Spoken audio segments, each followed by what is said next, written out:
I wanted to follow on from my video about spiritual egos, because I think when you are in that space, it makes you really susceptible to spiritual psychosis and other delusions, which can be very harmful and disruptive to your life.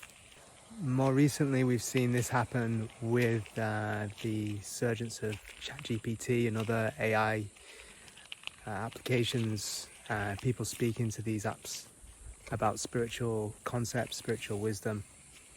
And what it seems like is the AI is feeding any delusions they might have, supporting their biases, and not really challenging them on anything, which is leading them to become completely ungrounded. This can also happen with things like Kundalini awakenings, but also within the plant medicine world, people speaking to deities, getting messages, receiving guidance. Sometimes it's not guidance. Sometimes, like I said, it's supporting any spiritual ego or delusions you might have, which can really send you into some kind of spiritual psychosis. And this can often happen in spaces that aren't well grounded. And once these ideas and delusions take hold, they can be like a runaway mine train.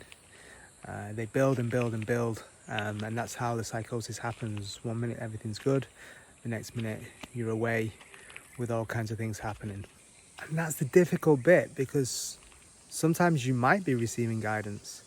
Sometimes it might be a real thing. Sometimes it might not. That's why discernment is always key.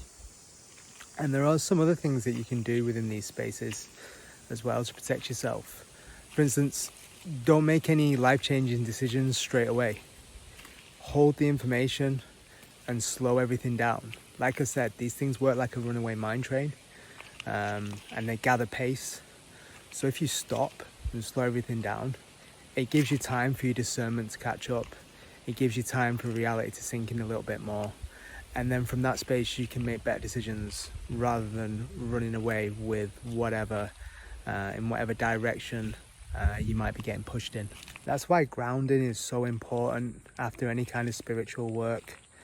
It stops us being taken away on flights of fancy, and helps us reconnect the wisdom we've received into our everyday lives.